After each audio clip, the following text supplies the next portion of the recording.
Went on vacation. My boyfriend did what? The salt air hit me like a punch the second I stepped off the plane in Cancun. Emily was practically vibrating with excitement. Girl, we are here, no boys, no work, just pure, unadulterated relaxation. I laughed, pulling my suitcase. Exactly what I need. Truth be told, I was a little nervous leaving Mark for a whole week. We hadn't been apart for more than a couple of days and years, but he'd been so encouraging. Go have fun, babe. You deserve it, he'd said, kissing me goodbye at the airport. I squeezed his hand, feeling that familiar comfort, that certainty that we were solid. Stupid me.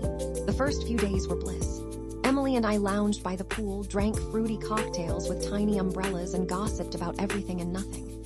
I even managed to mostly switch off my work brain. I texted Mark good morning every day, and we'd chat on the phone in the evenings, but the calls were different. Shorter. He seemed distracted, like he wasn't fully present. He sounds busy, Emily said on the third night after I'd hung up feeling vaguely uneasy. Probably just swamped at work. You know how it gets, I shrugged it off. Yeah, probably. He's got that big deadline coming up. Still, a little seed of doubt had been planted. Back in Chicago, Mark was feeling restless. Sarah's absence was more palpable than he'd anticipated. The apartment felt empty, too quiet. David, his single and perpetually partying friend, saw his opportunity. Dude, she's gone for a week. Live a little, we're going to O'Malley's. Come on, Mark hesitated. He wasn't really the bar type, not anymore. But the thought of another night alone with his own thoughts, okay, one drink, he conceded. One drink turned into several, and that's when he saw her. Chloe. She was behind the bar, effortlessly cool with a mischievous glint in her eyes. She mixed cocktails with a practiced, chatting with customers like she'd known them forever. He found himself drawn to her. He started going to O'Malley's every night. Just for one drink, he told himself, just to chat. He knew it was wrong, a line he shouldn't cross. But something about Chloe's attention, her easy laughter, made him feel seen. He downplayed the bar visits to Sarah. Just catching up with David, he'd say vaguely. He knew he was lying, and the guilt gnawed at him. One night, after too many beers and too much flirting, Chloe leaned across the bar and whispered, "You know you want to." He knew. He did. And against his better judgment, he went back to her place. The guilt afterwards was crushing. He hated himself. He hated what he'd done to Sarah, to their relationship. He swore he'd never do it again. But he did. He saw Chloe again the next night. He told himself he needed to explain, to end things. But the pull was too strong. He was addicted to the thrill, the secrecy, the feeling of being someone else, someone more exciting than the guy who came home every night to microwave dinners and Netflix. Sarah called less frequently now. When she did, he was short, preoccupied. He made excuses about work. He could hear the worry in her voice, but he pushed it aside. He was too caught up in his own mess. Something's up, Emily said, watching me scroll through Instagram, avoiding eye contact. You're acting weird. What's going on? I confessed my anxieties about Mark.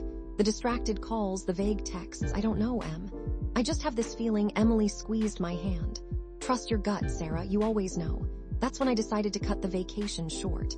I booked a flight for the next morning, not telling Mark the exact time. I needed to see him. I needed to know. The taxi pulled up to our apartment building. I paid the driver, my heart pounding in my chest. I fumbled with my keys, my hands shaking. The apartment was quiet, too quiet. I opened the bedroom door. The sight that greeted me was like a punch to the gut, a cold, brutal wave of reality crashing over me. Mark was in our bed, with Chloe, naked, asleep. Time seemed to stop. I couldn't breathe, couldn't speak. Just stared, numb with disbelief. Chloe woke up first, her eyes widening in panic. She scrambled for her clothes, muttering apologies that sounded hollow and insincere. Mark stirred, groaning. When he saw me, his face drained of all color. "Sarah," he stammered, sitting up, pulling the sheets around him. "It's not what it looks like." "Oh, really?" "Because it looks like you're in my bed with another woman," I managed to choke out, my voice trembling. Chloe was gone in a flash, leaving a trail of perfume and shame in her wake. "How long?" I demanded, my voice rising. "How long has this been going on?" He looked away, unable to meet my eyes. "It just happened. A few times. A few times. While I was gone. While I was trusting you." The tears started to flow, hot and angry. He tried to explain, blaming David, blaming the alcohol, blaming his own insecurities. But his words were just noise, meaningless excuses that couldn't erase the image seared into my brain. I didn't scream. I didn't throw things. I just quietly told him to get out. He begged me to listen, to forgive him. He swore it would never happen again. "Get out, Mark," I repeated, my voice cold and steady. "I don't ever want to see you again." He left, defeated, leaving me alone in the wreckage of our relationship. Emily was there within minutes, holding me while I sobbed. I knew it, she said, her voice tight with anger. I knew something was wrong. He moved in with David, the architect of his downfall. I changed the locks, deleted his number, and tried to erase him from my life. The following days were a blur of tears, sleepless nights, and endless replays of the scene in my head. I couldn't eat, couldn't sleep, couldn't understand how someone I loved, someone I trusted, could do something so cruel. I confided in Brenda, my older colleague, a woman who had seen it all. You'll get through this, Sarah, she said, her voice gentle. It hurts like hell now, but you're stronger than you think. Focus on yourself. Rediscover who you are without him. She was right. Slowly, painfully, I started to pick up the pieces. I went to therapy. I spent time with Emily. I took up pottery, something I'd always wanted to try. I started to feel something other than despair. A flicker of hope. Then Liam, my coworker, started paying me extra attention. He was kind, funny, and genuinely concerned about my well-being. He'd offer to walk me to the train after work or bring me coffee in the morning. One afternoon, he asked me out for coffee. I hesitated. I wasn't ready. But something in his eyes, his genuine sincerity, made me say yes. The coffee date was nice, relaxing. He didn't push me to talk about Mark, but he listened patiently when I did. He made me laugh. He made me feel seen. I started to think maybe, just maybe, there was a future for me. A future that didn't involve Mark and his betrayal. Then I received a text from an unknown number, a picture, then another and another. They were of Mark and Chloe together again at O'Malley's last night. The timestamps confirmed it. They were laughing, touching, clearly back together. A wave of anger washed over me, hotter and more intense than anything I'd felt before.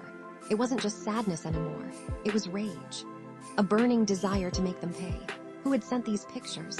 Was it a friend of Chloe's trying to stir up trouble? Or someone else, someone who knew what Mark had done and wanted to punish him? I stared at the pictures, my mind racing. What should I do? Confront Mark? Confront Chloe? Expose them to everyone? Or should I just walk away? Try to forget everything and move on with my life? The anger was still there, simmering beneath the surface. But something else was there too. A new resolve. A determination to not let this define me. I was Sarah. I was strong. And I would figure out what to do next. The future felt uncertain, but for the first time in weeks, I felt a spark of hope. A spark of power.